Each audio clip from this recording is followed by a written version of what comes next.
안녕하세요. 궁금한 요즘 이슈 쉽게 알려드립니다. 지식이 삼촌입니다.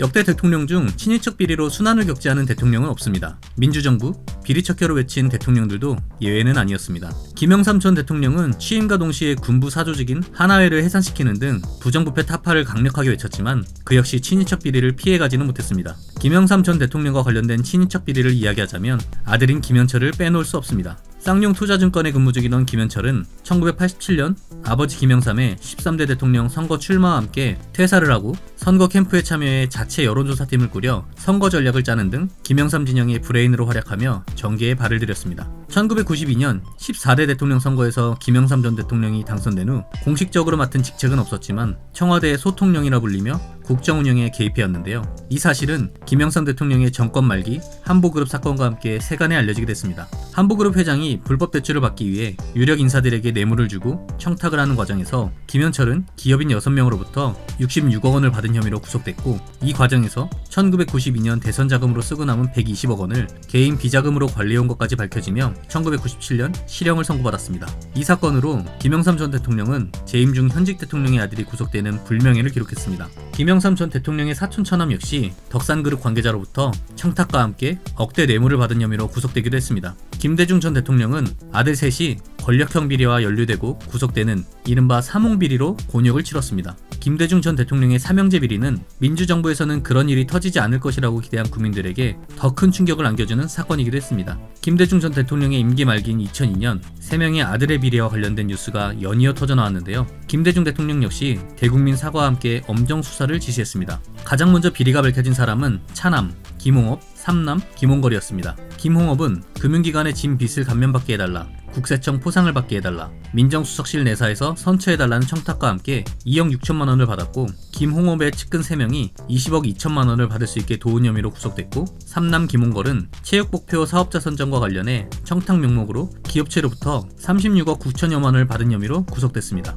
장남 김홍일은 나라 종금 로비 의혹과 관련해 1억 5천만 원의 로비 자금을 받은 혐의로 불구속 기소되기도 했습니다. 새 아들과 관련된 비리 외에도 김대중 전 대통령의 막내 처남인 이성호가 보안 시스템 개발업체 창립 기념식에 건설교통부 장관과 민주당 의원 등 정관계 인사들을 초청해 투자 유치를 도왔으나 기업 대표가 중국으로 도주해 투자자들이 막대한 피해를 봤다는 주장이 제기되며 논란이 되기도 했고, 이희호 여사의 조카 이영택은 보물 발굴 사업에 국가정보원, 해군, 해경 등을 동원하고 전 청와대 경제수석에게도 지원을 부탁했다는 사실이 밝혀지며 논란이 되기도 했습니다. 취임 초기 인사 청탁하면 패가망신시키겠다고 했던 노무현 전 대통령 역시 친인척 비리에서 자유롭지 못했습니다. 노무현 전 대통령의 현 노건평은 2003년 대우건설 사장이었던 남상국에게 사장 연임 청탁을 목적으로 3천만 원을 받은 혐의로 집행유예를 선고받았습니다. 이와 관련해 노무현 전 대통령은 기자회견을 통해 형 노건평 씨가 대우건설 사장 유임을 자신에게 청탁했었음을 밝히며 청탁과 반대로 사장 유임을 못하도록 지시했었다. 노건평 씨는 아무런 힘이 없다. 대통령에게 아무런 영향력을 행사할 수 없다.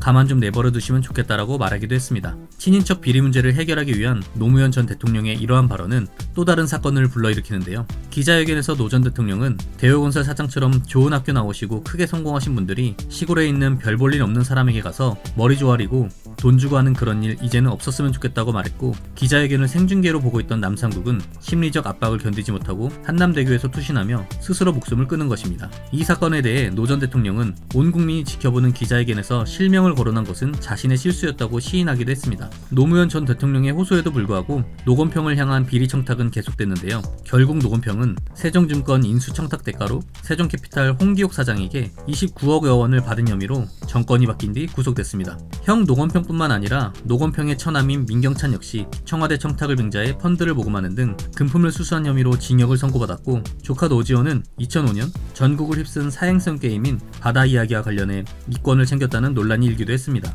노무현 전 대통령 당선 후 가족끼리 어려운 환경이지만 평범하게 사는 선례를 만들어보자며 각오를 다졌다며 평범한 대기업 신입사원으로 대해달라고 말한 아들 노건호는 박연차 태광실업 회장에게 500만 달러를 받은 혐의로 검찰 수사를 받았고, 딸 노정현 역시 13억 원을 미국으로 반출한 혐의로 검찰 수사를 받았습니다. 친인척이 있는 곳엔 반드시 부정부패가 존재한다는 부패 원칙은 언제쯤 끊어질지, 끊어질 수는 있는 건지 궁금합니다. 오늘 영상은 여기까지입니다. 영상이 도움이 되셨다면 구독, 좋아요 눌러주세요.